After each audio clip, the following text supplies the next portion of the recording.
Welcome to the Geek 101 podcast.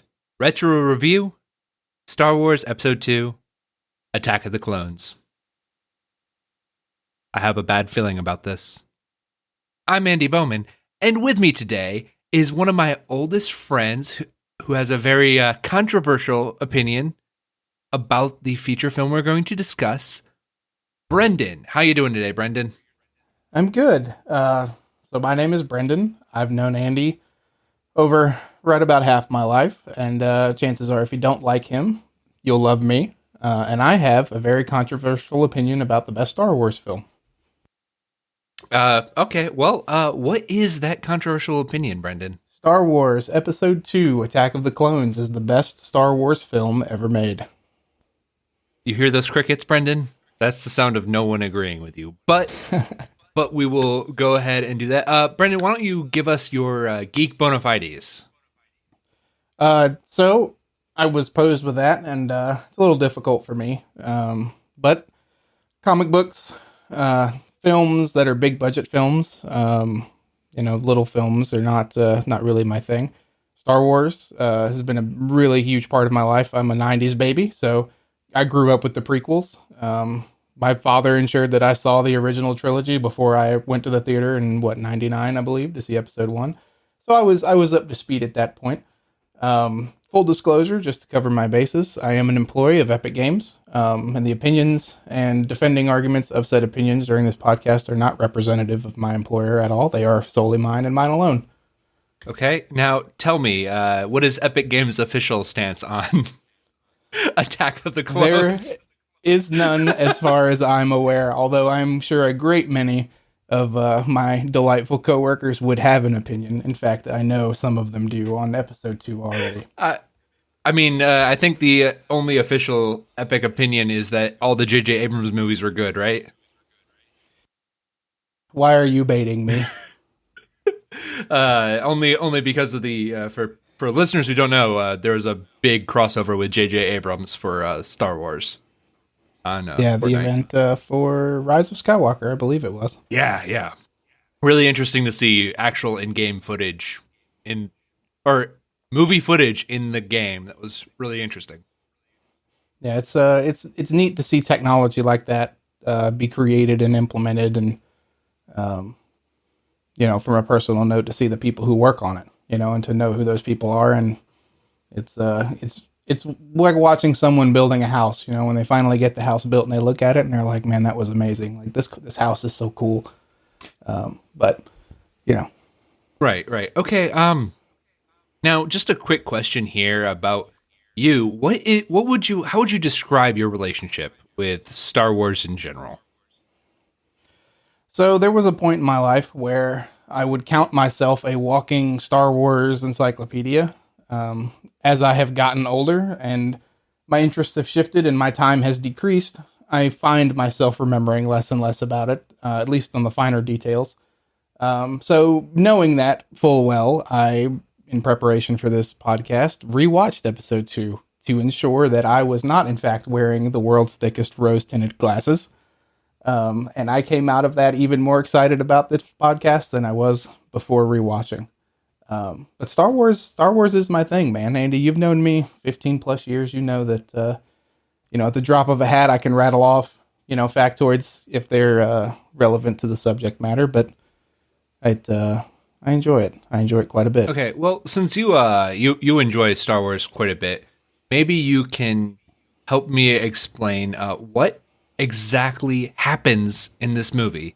Just what is the overall arc? Get just Sure. 3 or 4 sentences. So Star Wars Episode 2 is the staging point and or launch pad, whichever description you prefer, for what is honestly the most significant part of Star Wars canon.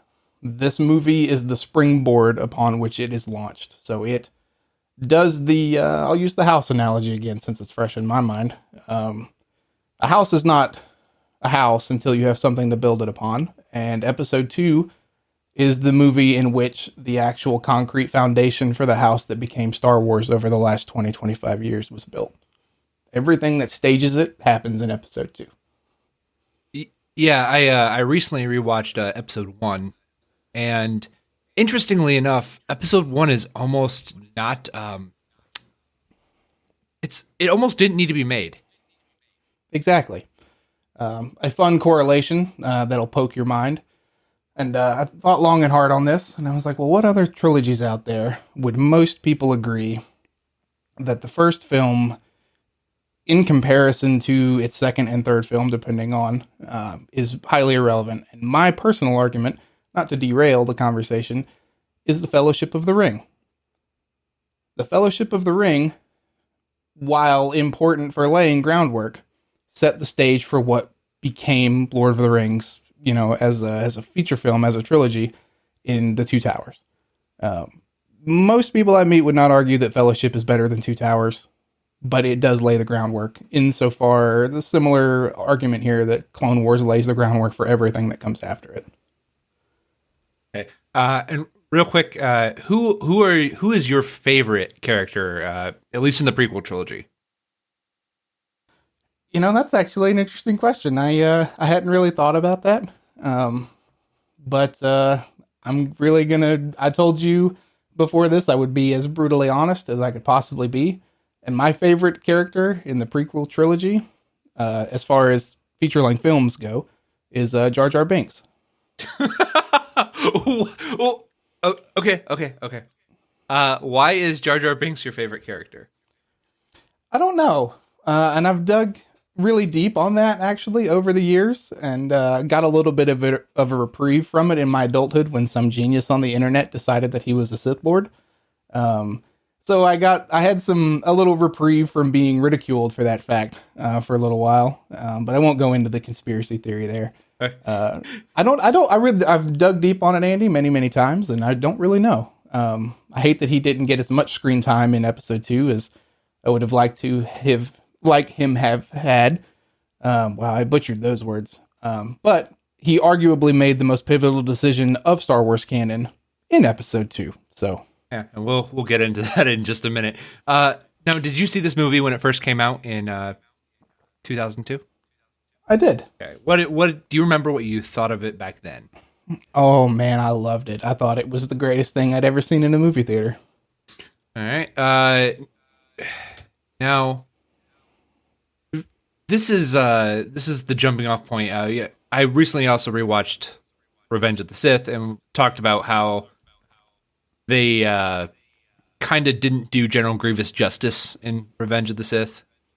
Mm-hmm. Now, did you watch in my opinion on the quality of General Grievous and how he was handled was based solely on the Cartoon Network series, the animated little micro series, The Clone Wars. Did you watch those as well?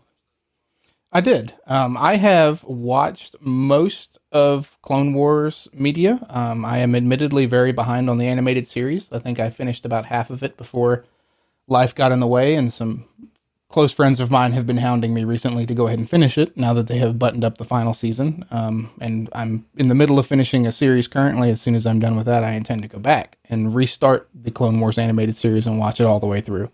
All right. Fun.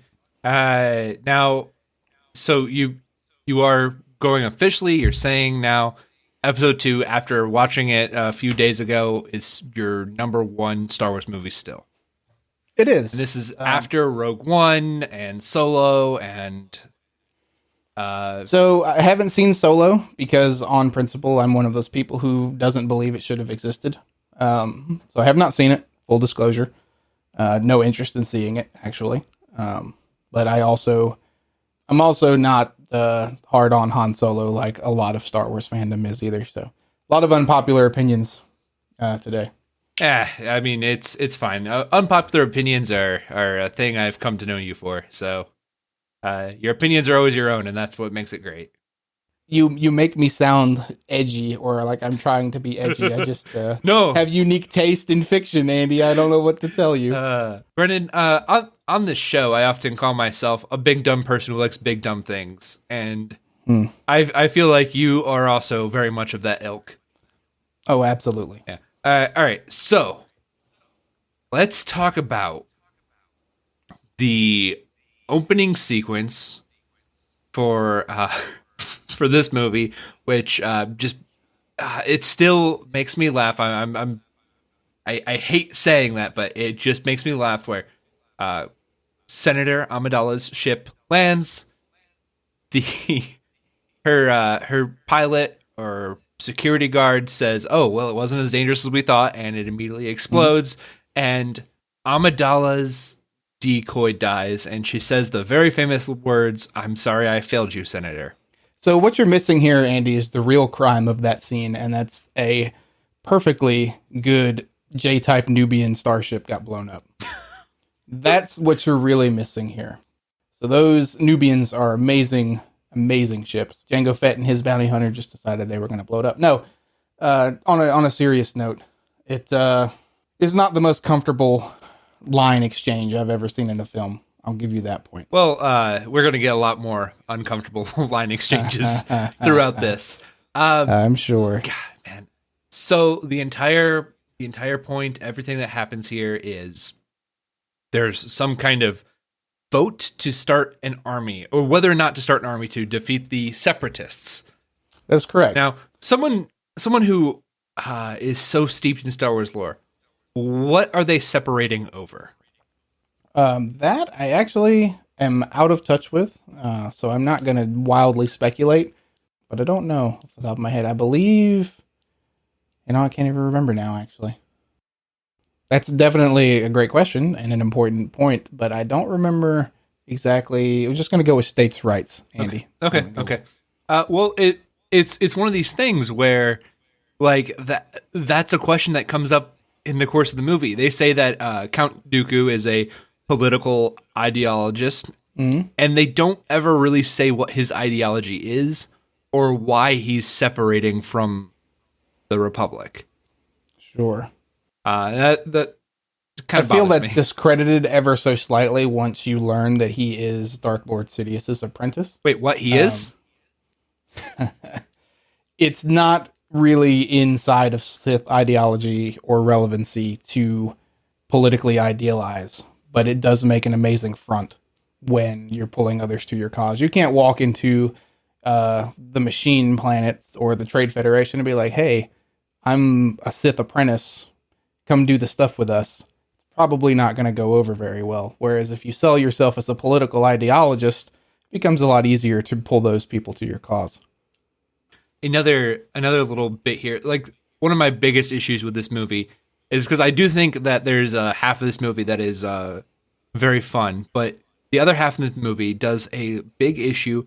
It tells us, but it doesn't show us things. And one of the things it tells and doesn't show is that the relationship between Obi-Wan and Anakin is supposed to be one of they're supposed to be very fond for each other, and this barely shows. Sure. And I've actually had conversations to that point with people in the past. I think episode 2 stands as that proverbial springboard again to show where the 10 years in between episode 1 and episode 2, the relationship had grown, the master and Padawan relationship. They've obviously, in questionable dialogue, will exchange things they have done before, and where Anakin has saved Obi-Wan, and Obi-Wan is misremembering. But episode 2 is the time where Anakin begins to shift away from that relationship because his feelings, are obviously in another arena. So I almost get where it was supposed to be. You would have liked to have it shown. Instead, it's implied so that the movie can make space for the more important fact, which is some of the decisions that Anakin makes will lead him down, what we all know to happen. Right. But, I think you're doing a little bit of extra work there for what George Lucas was trying to do. This feels very much like a script that is written one page at a time, with Lucas going back every day, writing another page, but not really looking at what was said before. Sure. There's this interesting exchange early on where Anakin's very petulant. He's like, I'm having dreams. I can't sleep because of my mother. And then later he says that Jedi don't have bad dreams. And so he Obi-Wan said that dreams pass. So dreams pass. I mean, if you have a dream, you will forget it. And he says Jedi don't have bad dreams because Jedi are not supposed to have bad dreams. The inflection I've always felt is, I can't come up with an analogy off the top of my head. It's like, well, you did this thing. No, I didn't. I'm part of this. I have to be better than a bad dream. Jedi don't have bad dreams. It's not an intrinsic denial so much as it is, trying to become more steadfast in your teachings, I guess is a good way to put that. Okay. So early on, we're on the planet of Coruscant. And I will say, one thing about this movie is it puts into context a relationship that's fleshed out in episode 3, but with the Rise of Skywalker, lots of theories came up, but that Emperor Palpatine or Senator Palpatine or Grand Chancellor Palpatine, whatever you want to call him, created Anakin Skywalker from the Force. Right. That was an interesting theory, I thought. I saw it and I did a little reading into it and wanted to buy into it, but I ended up not. I don't feel I found anything conclusive enough.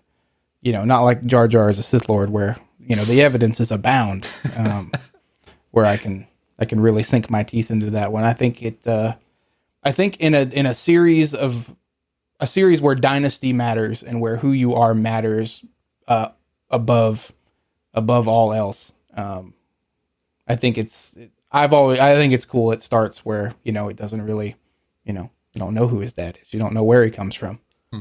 So I went off on a little tangent there. No, dude, this is kind of thinking out loud. There are zero rails on this conversation. The thing though I liked is it is very clear that Palpatine is he's already trying to groom Anakin. Absolutely.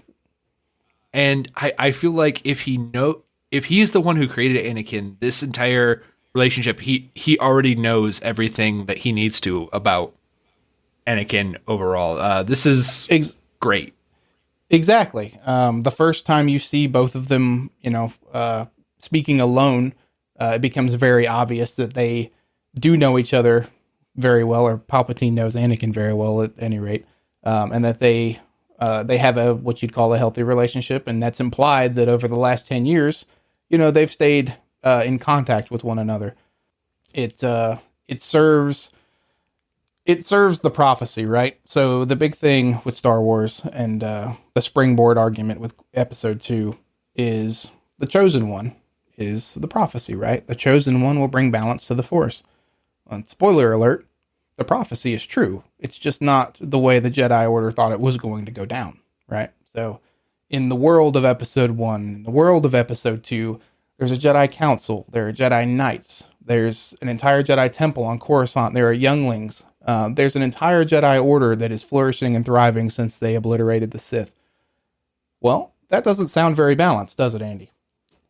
Palpatine knows the prophecy is going to be true and that the Force needs to be brought into balance. And spoiler alert, before the end of Episode 3, what do we get? We get balance. And he knows Anakin's the one to do it. All right. Now, early on in this movie, one of my favorite Star Wars locations, one of my favorite things to go around, especially in Knights of the Republic, Coruscant. This is one of the only times that we really get a citywide view of Coruscant in the entire trilogy, right? Well, you can kind of get it in Episode 3 when they're flying half a ship, but it depends. Right. But like this is when you get to see Coruscant and the general day-to-day life of Star Wars citizens, of Coruscant citizens, during the little weird chase sequence with the bounty hunter. Yes, the American muscle car that flies. Right. I particularly love that scene, and I also love Anakin's line when Obi-Wan asks him what took him so long, because it's very in line with that tensioned friend relationship. Right. But also, this is clearly George Lucas harkening back to American Graffiti and his love of muscle cars and just that kind of 60s Americana. 100%. The part of this chase sequence, overall, I find this chase is kind of boring, which is just weird. we don't really get a good feeling for how Coruscant flows. We're just supposed to trust, like, well, this is just a shortcut, and Sure. So it's really weird, right? Because you, as a Star Wars fan, know that Coruscant is the center of the Galactic Republic. You know it is a planet-wide city.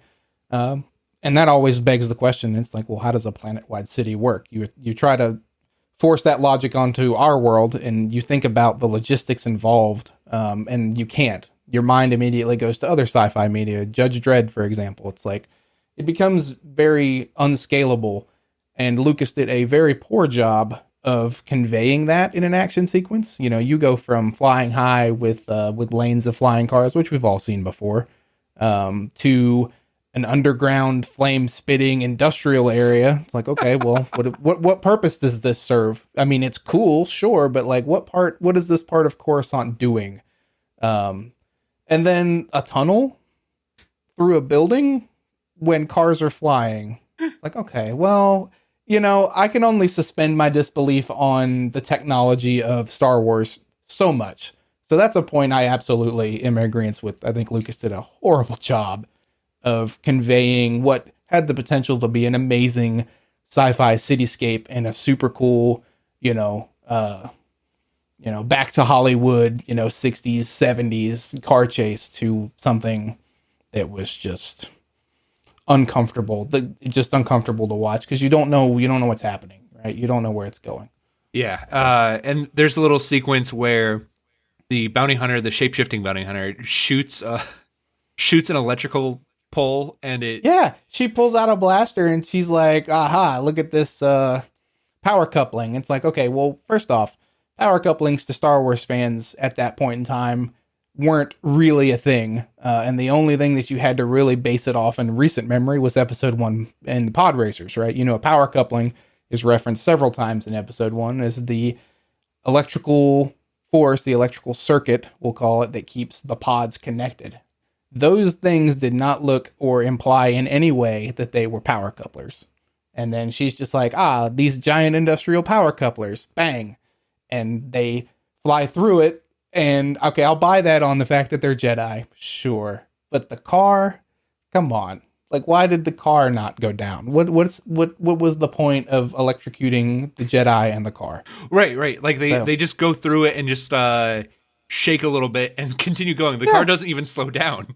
Yeah, Anakin's face doesn't change hardly at all. He's just like, this is great. And Obi-Wan's over there dying in the seat next to him. And it's like, okay, well, all right, I guess, she tried something, it was an attempt. Right. Then, they follow the bounty hunter into a club, and we get one of my favorite comedic lines from this entire movie, which is when someone tries to sell Obi-Wan death sticks.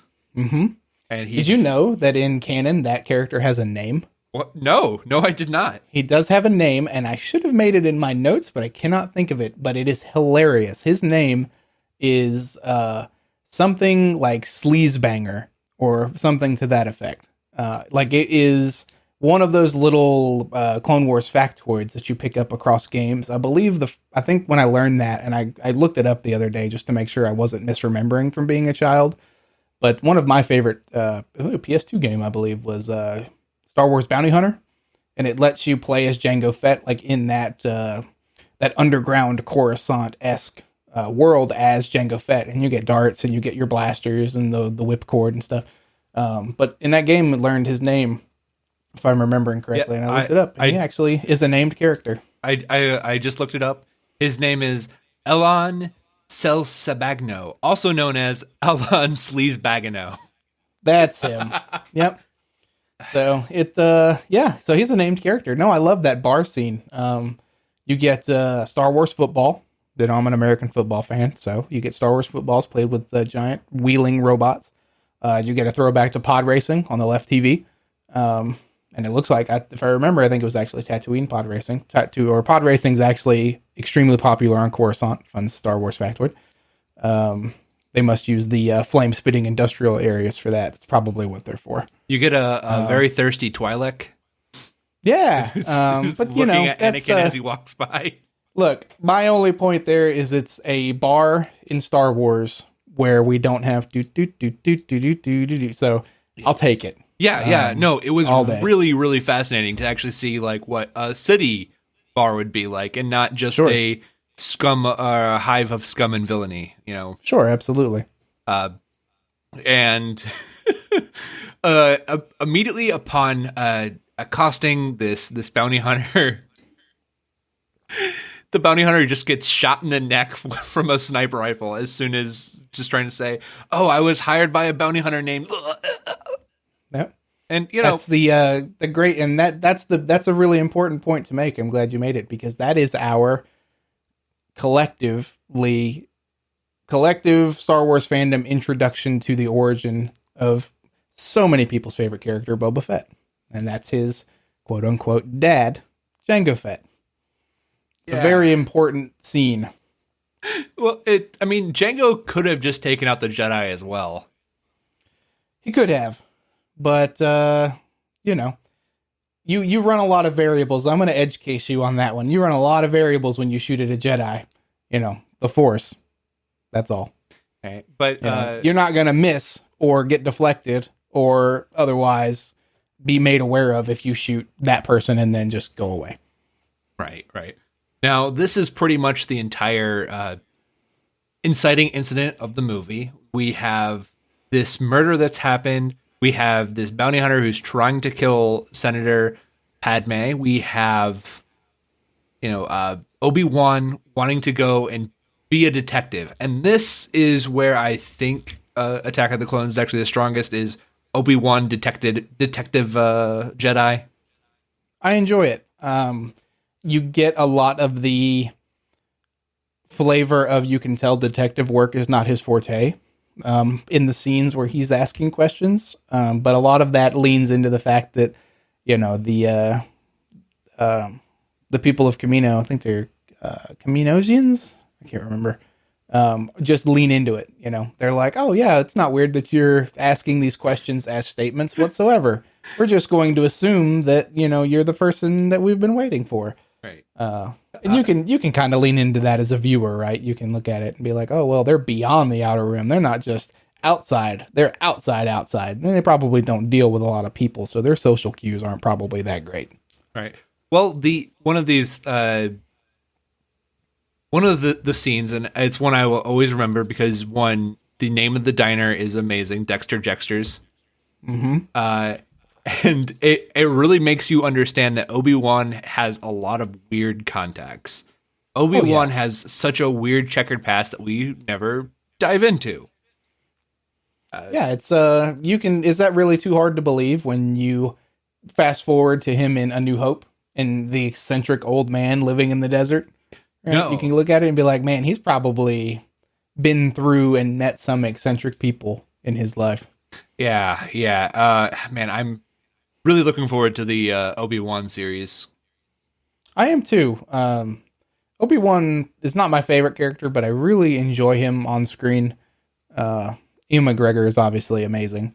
Well, when we were talking about episode 3 a few days ago, and Ariel brought up one of the interesting things about Obi-Wan's lightsaber fighting style is that he's one of the few Jedi who's mastered or almost mastered more than one lightsaber fighting style. Yeah, there's actually a factoid there, and I didn't know the conversation would go in that direction, or I would have done better homework. I cannot remember exactly where, and I'll probably get blasted for even going into it without having it all written down on paper. You're fine. His fighting style is one of the, if not the most defensive fighting styles in Star Wars canon. He fights a very defensive way. Right. And him knowing multiple fighting styles comes from his inability to survive social situations alone, fighting that way. Right. Ariel brought it up that weirdly, the fighting style that Obi-Wan was almost a master of in episode 1 is the aerial fighting style, the most acrobatic and offensive, and offensive style. And after seeing Qui-Gon get utterly obliterated, right, he goes to learning the defensive style instead. Sure. Yeah, he notices. I would look at that and say he noticed that his very, very aggressive, parkour-esque attacks are useless when you have an energy barrier in between you. So what's the point, right? Right. Learn the style that will stop you from getting cut in half, not the one that doesn't let you get through an energy barrier. Right. Then there's, a little bit of just kind of padding, assigning Anakin for no other reason than he already knows Amidala to being her bodyguard. And this is another example of Palpatine very clearly grooming Anakin, leaning in towards his favor. And as soon as whenever Anakin is alone with Padme, he just bitches about Obi-Wan. So a lot of that you can really pick it apart and look at it from what eventually, they don't do it beforehand, which is unfortunate, but what eventually gets established in the film. So the fact that Palpatine is a Sith Lord lends credence to the Jedi Council's judgment being pretty poor. And that's kind of what you get, right? When the governing council of the Jedi Order is clouded and they know it, but they don't know why they don't know why it's happening. They're like, yeah, that seems like a good idea. They know each other. Surely nothing is suspicious there whatsoever. Right. The Dark Force obscures sexual tension, apparently. Right. Now there's this amazing set of moments where Obi-Wan goes to the archive. He's looking for this planet that Dexter Jettster pointed out, and there's this great line that Dex says basically about how droids aren't going to replace people, which I think it harkens back to our current fears of automation. Okay. I'll play this one with you. Go ahead. No. He just it's just a casual mention that, like, yeah, you see the droids don't pay attention to the little details, the designs, and I think it harkens back, especially in early aughts, just general fears. I see. Or explaining. Sure, I see where you're going. Right, just explaining why droids aren't doing everything in this world. Right, I think it was an earnest attempt by Lucas to be like, yeah, they have droids doing a lot of stuff, but they can't have droids do everything. Yeah, I could see that. Sometimes I forget to frame it in the context of the time the film was made, but yeah, that makes sense. Yeah, we get this like feeling that there's this vast grand conspiracy, and having just recently watched the Maltese Falcon. This is Lucas trying to do a noir detective story, I think. This is, Obi-Wan is going around doing detective work. He's trying to track someone. There's feelings that not everything is known. The reaction of the librarian was really interesting. Sure. I really want to say that that's what Lucas was attempting to do, was some kind of, I could see it as an attempt, but I also don't hate the extremely campy, the campy ignorance of how it actually plays out. Right. And one thing that this sequence gives us before Obi-Wan finally leaves Coruscant, we get Yoda actually teaching a group of kids, and this is wonderful. It is. It's a really good scene. I enjoy it quite a bit, and I love how Lucas was inclined to actually get the younglings involved, and he managed to weave some humor in there. Because if there's one thing children love, it's grown-ups being embarrassed. Right. And he straight up tells these kids that Obi-Wan lost the planet. And, it's an enriching scene, and I liked it quite a bit. Obviously, you have it in different context if you've seen episode 3, but I won't go down that road. All those kids are dead. It's very unfortunate. Yeah, but it was really nice to see Yoda doing something and teaching younglings and kind of showing you that he has a love for teaching, because that's something that's kind of absent within the trilogy, is Yoda being a good teacher. Yeah, this film gave us a lot of Yoda on a personal level that you didn't get in previous movies. Right. The CG is questionable, obviously, but what in the prequel trilogy really isn't. Right. We get a lot of like notes that Yoda is also a very good lightsaber duelist. Obi-Wan throws out basically saying like if you weren't spending all those times on the cars, you'd be a swordsman that would rival even Master Yoda. And Anakin firmly believes that he is, and at that point in time, he probably is.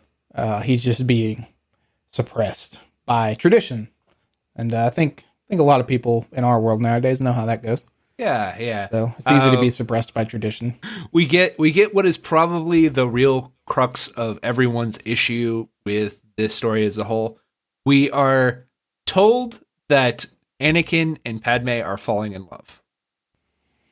Yes. Well, we're told that Anakin is. We've confirmed that Anakin is already in love with Padme, and you spend over an hour of the film waiting for Padme to corroborate that love. It's painful. Brendan, they are bickering and fighting more than I think a couple in a bad romantic comedy bickers and fights. Yeah, and you're absolutely right. The dialogue is not written super well, but if you take it in a twofold context, so if you take it in the context of Anakin training to become a Jedi, and you take it in the context of Padme understanding that Anakin is training to become a Jedi, you can almost lean into it being extremely uncomfortable and combative. She knows that she can't because of the path he's chosen to walk. Even though he was 10 when he made the decision, it's hardly fair to continue to hold him to that, but I won't go into the semantics of it. And he just doesn't give, he just doesn't give a right. So when you dig into it, and I won't continue to just pick at it because it will take forever. The part of the Jedi code, there is no emotion. There is peace. He's not peaceful. He's full of emotion. There is no ignorance. There is knowledge. There is no passion. There is serenity. Okay, well, you can kind of see how that would be difficult for him in this situation. He actually circumvents that later, talking about true love, right? He's like, I'm just going to take this one line of the Jedi code and twist it into what I infer it means. And that's not how that works at all. Right. And that's something no one has ever done, taken a sacred text and twisted it to mean something. Yeah, sure, right? It almost seems like a running, he's just ahead of the curve, man. He did it first. You're given a set of laws, and you're given a set of laws to abide by, but the feelings that you have force you or compel you, I guess, to circumvent those laws. And if you were in a similar situation, obviously you don't have force powers, but it wouldn't be the prettiest thing. What would you choose, right? Would you choose what your heart told you to do, or would you choose what your belittling master and his council of superheroes told you to do? He got a real bum deal, man. He was a slave and, got freed, and Qui-Gon was going to be his future. And then he goes and gets cut in half. It's like, or he gets stabbed in the gut anyways. It's, and then you're stuck with Obi-Wan, and it's like, okay, well, this isn't really what I bartered for, but I guess this is good enough. So. Anyway, Obi-Wan's little track takes him to a group of cloners where he finds out that a clone army has been ordered by one Master Sifo Dyas. Now, I think that this is one of the biggest opportunities that George had to really make this an emotional, impactful journey for Obi-Wan by having it be Qui-Gon that ordered it. Yes, that is a point that I have been made by people I've had this discussion with in the past, and it would not only lend credence to the flow of the movie, it would help it move, but it would also come into play later in the film when Dooku is attempting to convince Obi-Wan that this is the path that Qui-Gon would have taken. Yeah. You could have immediately connected those 2 points and went, well, maybe he, and there's only so much fluff around Qui-Gon. It's not like they did a dedicated series on him or a comic book series, but there is a little bit that you can get flashbacks from the Clone Wars series and that kind of stuff. And it really seems plausible that that would have been the path he took. Right. Well, we know that Qui-Gon had his own dalliances with the dark side. Sure. We also know that right now Obi-Wan supposedly is feeling uncomfortable about being a master and unsure of himself.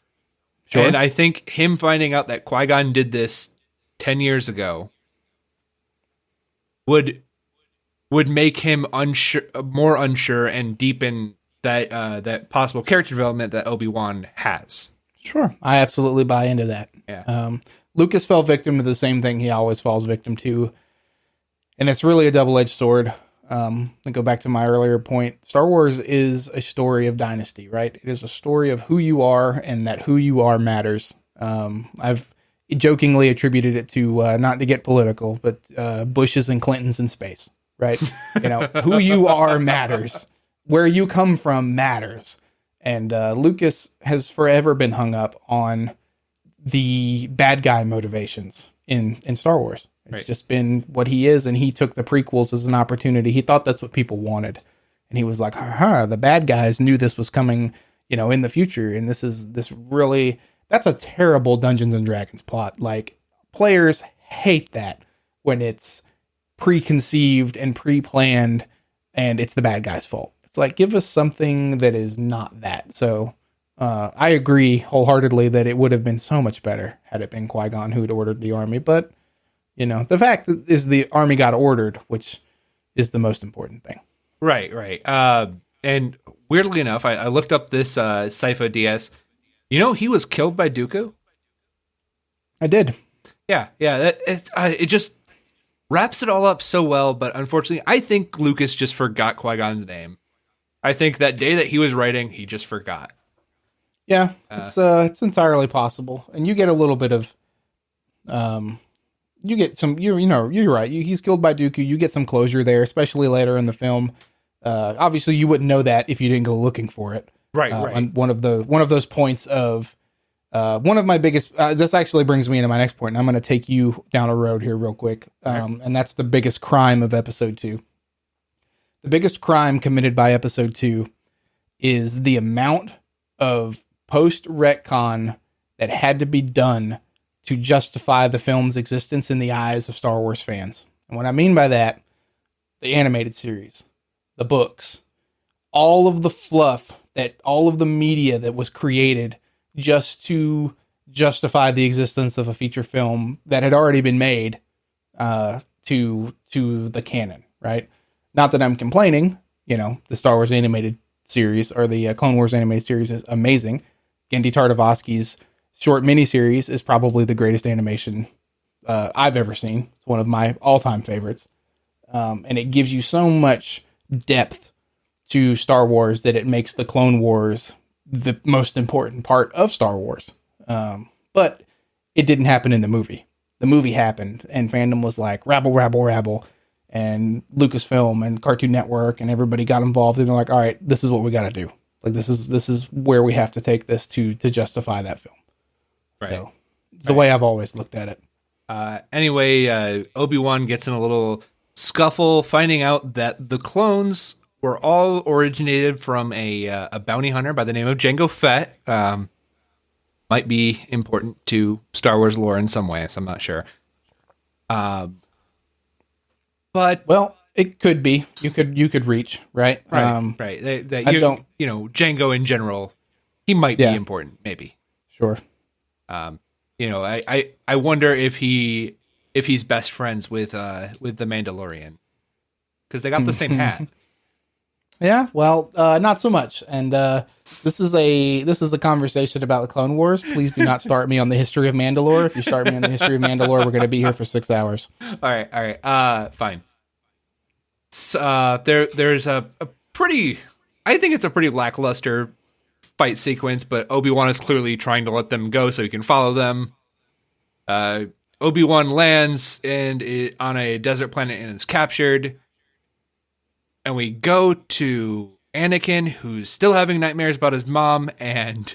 I'm sorry. Just to back it up here, did you just discount the introduction of Slave 1 the prequels. Okay. You just discounted the introduction of Slave One to the prequels. You're right, I did, and I'm sorry. But I will say that one of the coolest sound designs in Star Wars, Slave One's blasters. not the blasters, the seismic charges.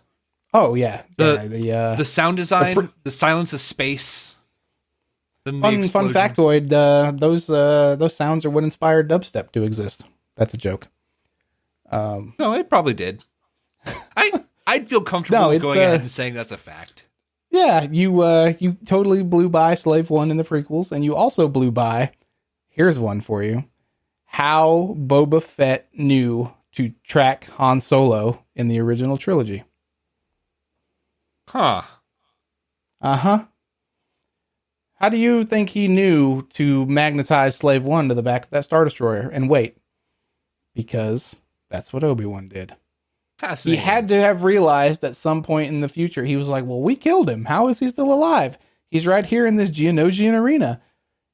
He came to that conclusion that he mounted himself to that asteroid. So when Vader hires his bounty hunters and says, I want the Millennium Falcon, he's like, I'm just going to hang out right here on the back of the Star Destroyer. Okay. So. Okay. I dig that. I dig that. But we get Anakin going to see his mother. We get this a scene with Watto that really depicts that this slave trader has hit hard times. Oh, poor Watto. Poor Watto. I mean, you can't argue that he didn't get what was coming to him.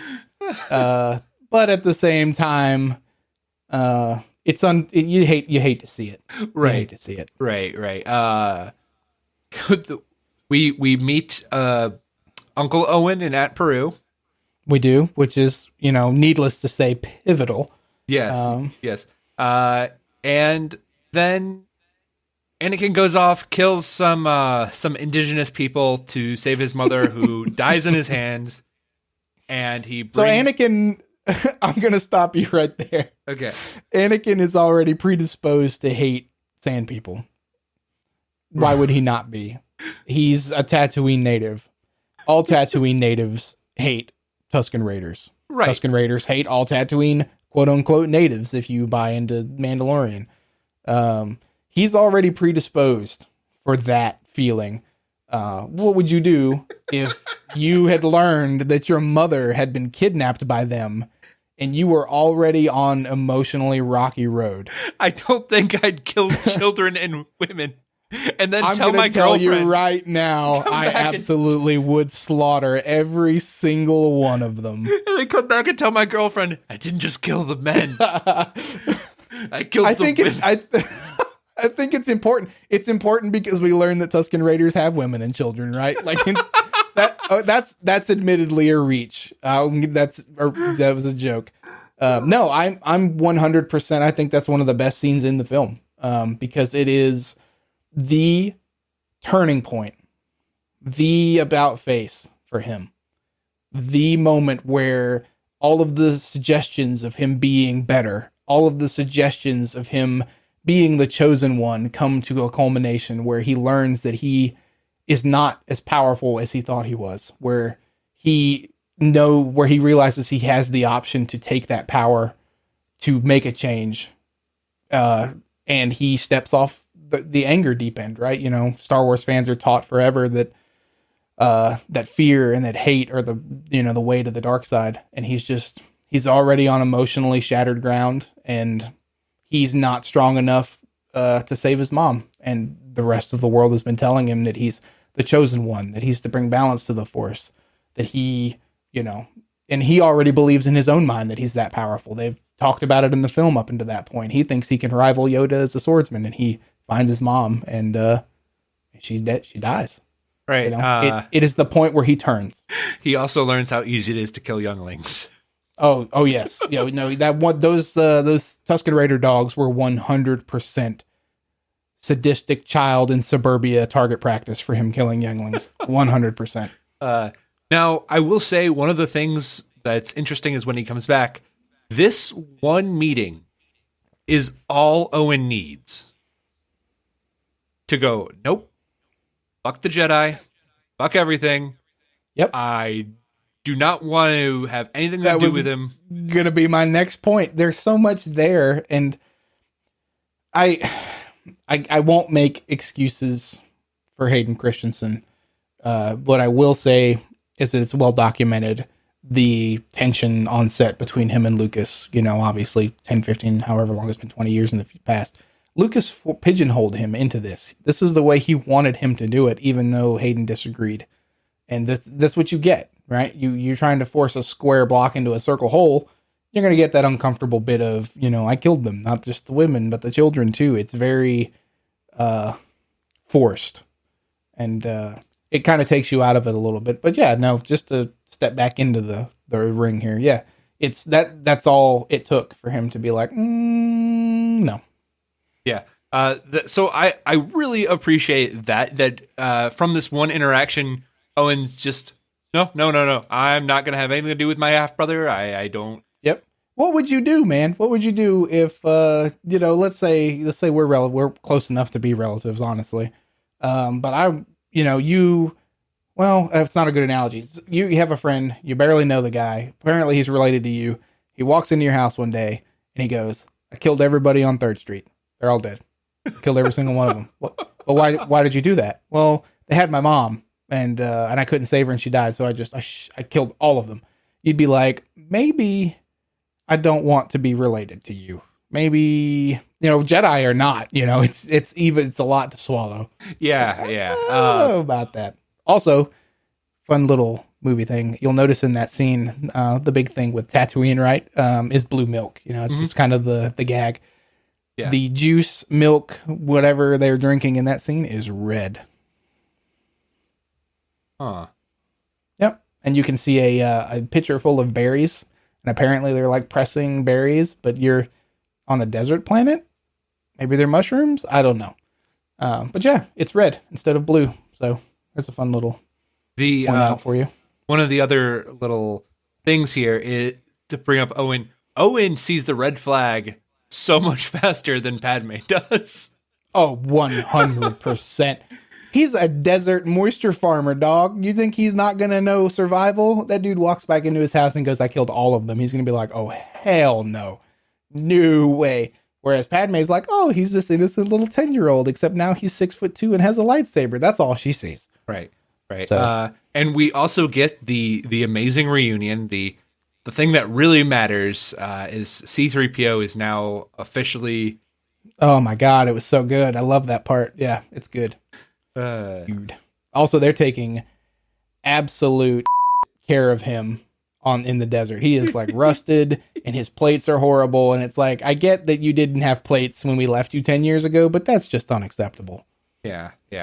But C-3PO goes through or joins the crew. They all go to Geonosis.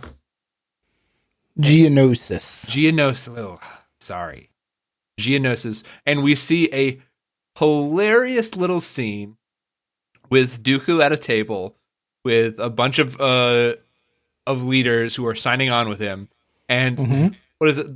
The Techno Republic is like this guy tweaking his nipples as he's talking. I love that scene so much because, as a child, still to this day, I love, me well enough, Andy. The main thing I take away from sci-fi, I take away ship design and weapon design, technology design, how the cities look. That's what really engages me in sci-fi.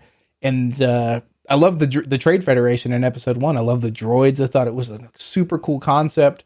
I'm sure there's some skirting happening for ratings because you're not murdering, an actual army. You're just murdering droids, a la Samurai Jack. But that's speculation. But I loved seeing that character because it's just so cool to me. It's like they're part of the Alliance is the super battle droids, right? Like the ones that are heavily armored up high, have rockets, have like rapid auto fire blasters on both hands. They're a significant improvement over the Trade Federation droids and even the droidekas. and this dude literally has to adjust his dials to even complete a sentence. And I love that technology contrast so much. Yeah. But Anakin and Padme are captured. We see R2D2 and C3PO go through a hilarious little slapstick factory tour. So I'm going to stop you right there because that is one of my personal sticking points with this movie. If you go back to when Anakin and Padme go to Naboo, they are walking up the stairs to the palace, and in the background is R2D2, and he is climbing the stairs. He's climbing those stairs by extending his back 2 rollers and using his front roller and grabbing the step and then pushing up. And he climbs like 2 steps before the camera cuts. And then you fast forward 45 minutes or so and you get to Geonosis and he's like, just kidding, guys, I have rockets. And off he goes. It's like, why did you climb those stairs, you little droid, if you have rockets built into your legs? You could have been the first one to the throne room. And he's just like, going up the stairs. Geonosis, he's like, I'm going to fly. Bye. Yeah. So, the little head body switch around with C3PO is what amused me greatly as a child. Same. I still enjoy it. I like it in conceit. C3PO yelling "Die Jedi, die!" Yep. I like it because of the implication of how simple Star Wars technology is at its core. Right, laser swords, blasters, hyperspace, 2 circuits on a droid to completely switch heads. Everything is simple. It's simple and to the point. There's no, crazy wiring you have to do. Everything just slides and sockets right into place. It's like R2D2 or astromechs in general can control literally everything in Star Wars, period, because everything uses that like pin rotary dial controller. So it doesn't matter like what technology your species had as it evolved and moved into space. Now you all use rotary dial controls for everything. So, it'd be like us moving into space and moving into the Star Wars versus human beings and being like, keyboards are trash. Give me this rotary dial real quick. Put that rotary dial on my desk so I can use my astromech to do this thing. All right. So. All right. Yeah. I can definitely see that. We get one of my favorite moments, especially watching it the first time. I love looking at creature designs and this gladiatorial combat. We have Obi-Wan, Anakin, Padme, all strapped to a pillar, all about to be killed by 3 different various monsters. Somehow the monsters aren't fighting each other. And we get these animals, and the designs are fun. Well, you would obviously not put 3 animals, 3 creatures of any kind of the same food chain in the arena together, Andy. That's just common sense. Okay. You're going to put 3 creatures that will have no inclination to attack each other whatsoever. Either A, because evolution has taught them not to do that, or B, they have no interest. So, well, we get this fun little action sequence, and then comes the only real time in Star Wars, any of the movies, that we see a full-scale Jedi battle. Mm-hmm. Very important and a large point as to why I love the movie so much, because A, it's a large-scale Jedi battle. That's all I need to say about it. And B, it also shows you that Jedi are not infallible. No matter how many Jedi you brought to the Colosseum, those droids were killing y'all left and right. Yeah, I will say the number of Jedi at the start of the fight and the number of Jedi at the end when they're all surrounded and the clone army comes in, there's a big difference there. There is. And there's a very important point to make about that scene that I'm surprised you have not brought up. What else is it also the very first instance of? A beheading?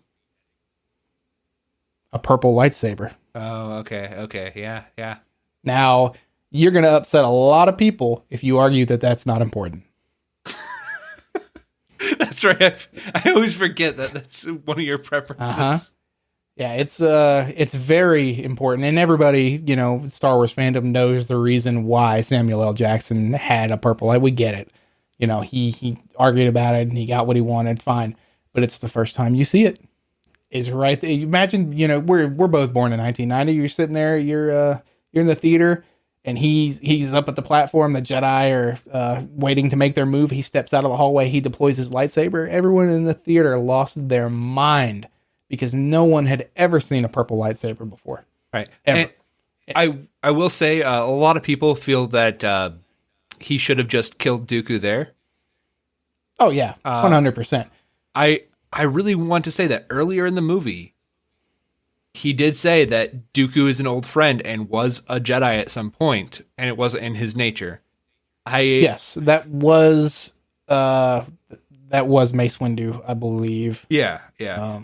I mean, and that's just the Jedi way, right? Jedi just don't go around beheading people. They take prisoners, they interrogate, they fair trial. You know, he's not going to be roll up and assume, be like, oh, you must be with these separatists here, slice. No. You know, it's not going to be what he does. Now, Brendan, we discussed this last week on the show or a few days ago when we did Sith. Mm-hmm. Do you think Palpatine was losing to Windu when in Sith, when they're fighting and he starts electrocuting him? Do you think that Palpatine knew he was going to lose to Windu, and that's why? Yeah, Okay. 100%. And there is canon evidence of that. The Gendu Tartakovsky miniseries. Yeah. Mace Windu is not to be messed with. Yeah, I love Windu, his entire, just him being as powerful as he is and as good as with lightsabers and having toyed with the dark side of the Force, having done so much. He's a fascinating character. Yeah, I mean, it's Samuel L. Jackson is great. You know, I love Samuel L. Jackson in a great many things. And I just loved him in Star Wars. You know, I loved him in both Episode 2 and 3. So I thought he filled a very needed, you know, obviously didn't occur to me as a child, but the more I watched the film, the more I've watched it over the years, I think he fills a very important, like, leadership role in this pivotal time in the Republic. The Jedi Council is nothing if not indecisive on what they do. Just because, you know, for 1,000 years, whatever it's been since the annihilation of the Sith, they haven't really had to do anything. They've never really been forced into a decision like that. And Windu's just like, I got it. Let's do it this way. Yeah. Windu is the wartime council leader. Yeah, absolutely. He's he spins up as the full bird colonel, and, you know, he's like, give me an army, give me Jedi Knights, let's rock and roll. Yeah. So here's the big fight. What did you think of this fight? This huge scale battle that did have members of NSYNC that got cut out, but they were there as Jedi. So I liked it a lot. What 12-year-old sitting in a movie theater about, you know, watching Star Wars would not be into this. It's pivotal. I use that word a lot today. It's significant for a number of reasons, the least of which is not Padme's corroboration of her love for Anakin, right? We talked a little earlier about how he is just head over heels for her, and she knows it, and he keeps trying to make advances on her, and she has not made up her mind. She's determined not to. Right. When they're both faced with imminent death, she finally is like, you know what? Screw it. That is, you know, important in and of itself. Right. So young men, when women tell you no, you just put them in a near life or death situation. Don't. It's a horrible advice, and you know it. Yeah. It's so creepy. Yeah. It's important for that because it puts a nice bow on what their relationship is going to become, because she does kind of give it. It's also very significant because we get Natalie Portman midriff. That's not to be discounted whatsoever, regardless of how you feel about Natalie Portman. She also, she's also a former queen and senator, and picked a handcuff, climbed to the top of a 35-foot stone column, and was whipping a giant anglerfish tiger cat with a chain. So she's not to be really messed with either. Although you can kind of look at it, and if you really want to reach, you're like, well, how did, this person do this? Right. It's like, okay, well, she is the mother of Luke and Leia. Yeah. She's probably force sensitive in some way, shape, or form. Right. Plus, she's just a badass. I mean, yeah. So it's good. You get live action super battle droids. Super battle droids are awesome. It's good. The chariot combat, that Padme, jumps in, takes it all. Full disclosure, I love the concept of Geonosis, just from like a Star Wars fan perspective. I love Geonosian weapons. I hate Geonosians. I think it's a horrible species design. Well, they're just weirder Toydarians. Yeah, it's like, okay, Lucas, we did the flying bug thing. Like we did it, we did that last movie. Their weapons, however, sonic weapons, are cool as crap. I love sonic weapons in any sci-fi verse. And it's like materialized sonic blasts, and I think they're super cool. Yeah. But yeah, you get a lot. You also learn how much of chickens they are. As soon as the Jedi deploy their lightsabers, the whole stadium just clears out. They're like, "Nah, we're gone. We're out." Yeah. So. The real moment here, though, is after this first round of fight, they being Anakin and Obi-Wan chase down Dooku, and there's a beautiful scene where Anakin gets punked super quick. Okay. Yeah, so I'm going to rewind you again, because you are getting to the point where I have a very important point to make. Okay. But you just passed, and you did it, and I know you did it. You just passed the introduction of my favorite Star Wars vehicle of all time. You just completely discounted the LAAT gunship, and you ought to be ashamed of yourself. That LAAT gunship, the LAT gunship, however you prefer to pronounce it, is the coolest, absolute coolest ship in Star Wars canon, and I will not be debated on that. It has beam pods a la B-52 bomber. It has sliding side doors. It has rockets. It is just the coolest thing. It's like a Vietnam, but in Star Wars Huey. It is the coolest thing ever. They sound awesome. They look awesome. I cannot believe you just went past the gunship. You ought to be ashamed of yourself.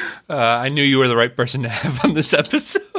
God, I'm so mad you did that. The gunship is great. I mean, all clone technology is just outstanding. And if you let me go down that road, we'll talk for another 45 minutes about it, but so I won't. Right. So Dooku, clone the fight with Dooku. Cool. Yes. The clone fight with Dooku is significant for a number of reasons. If you watch the movie, you already know what they are. Anakin loses his hand. He's being a little puss baby, right? He's like, I'm going to do it myself. Well, maybe you shouldn't do it yourself. That's at the end. Yeah. It is also the first on-screen instance of Jar Kai, which is the Jedi art of dual-wielding lightsabers. Right. Now, so. I do want to bring up one point here. In the opening sequence of Revenge of the Sith, when Anakin meets Dooku again, he tells him, my powers have more than doubled since the last time we met. So, we now have a baseline for how strong Anakin is at this moment. And the answer is, he is less than half of the power that he is at the end of Sith. Yep. I really think that the line, my powers have more than doubled since the last time we met, that's just such a terrible line. Yeah, it's bad quantitatively. Because what did he do? He's taking weekly midichlorian tests, He's right. Like hitting himself with the little needle, and he's like, all right, what's my midichlorian count out this week? I'm going to meet Dooku eventually. Yeah. Well, kind of silly. I think he's steroiding, dude. Yeah, it could be, but he's also, it's established in episode 2 that he is very full of himself. So, if you had that kind of rage against someone, I'd spit a big game too. Right. And that's probably what he was doing, just trying to spit the biggest game he could. Right. Now, we get what is, at least when I went to go see this on opening day in 2002, we get what is the biggest crowd pleaser. Oh, 100%. Very significant. The slow build up that you hear, the tap tap of the walking cane. Yep. And the walking cane that 20 seconds later you learn that does not need at all. Not one bit. It's also on scene or on screen, I believe, the first, if not the first, combat application of just force power straight out. Right? Like they're ripping stuff off of walls. They're throwing stuff around. Obviously, we'd all seen Force Lightning before. That was in the original trilogy, but you get the idea that Dooku doesn't want to duel with Yoda, and a few seconds into that, you learn why Dooku doesn't want to duel with Yoda. That was so much fun. Yeah, it's like, you don't want to duel your master. Like, that's not what you want to do, even if you are super powerful. Right. So I don't know why that lended Dooku to believe that he could defeat Yoda in matters of the Force, because I feel like those two things are, exclusive to each other. But, he tried. An attempt was made. Right. But yeah, it's very important we get to see Yoda do his thing on screen. Right. And we now have the full 100% clear line of who taught who, from Yoda all the way to Kylo Ren. Yep. We now know everything. The Christopher Lee was fantastic as Dooku. He Always really hammed it up. He's great. Then we get our brief little begun the Clone Wars have the first look at the Death Star. Yep, that was right here in my notes. I have a little section here of things this movie gave us that you can just add as bricks onto that springboard. Super important things. Some of them are personal choices, but most of them are super relevant to Star Wars canon, and the Death Star plans are obviously right up there. Right. We get a weird little secret wedding. We get the missing hand shown off. Yep.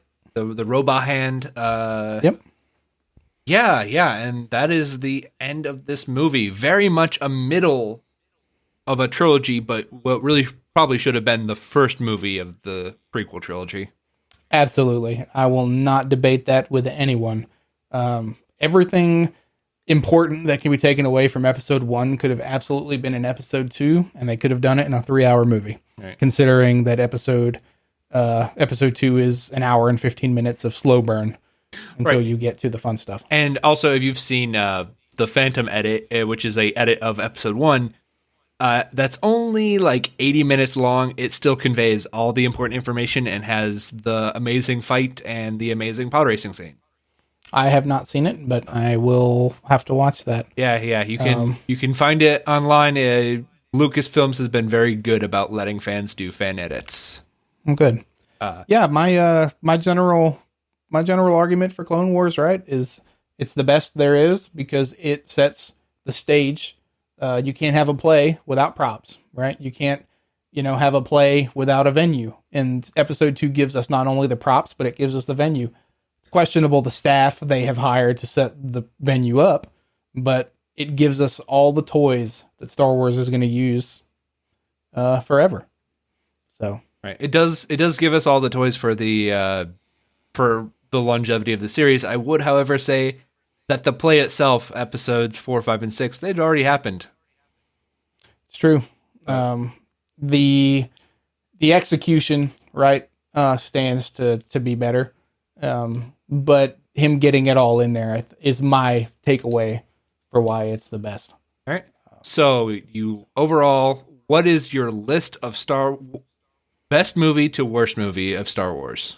Oh, man. I actually didn't do that list. I did not do my homework. I'm just going to rattle it off the top of my head, which will make it really interesting. Go for it. Tell me if I double up. I will remember this and keep it against you for all time. I mean, it's on the record, so you don't have to remember it. It's recorded. So episode 2 is my favorite.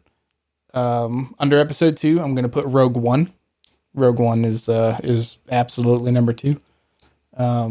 After Rogue One, I'm probably going to do episode 3, just because it goes right back into my Clone Wars toys. It goes back into my Clone Troopers, ARC Troopers.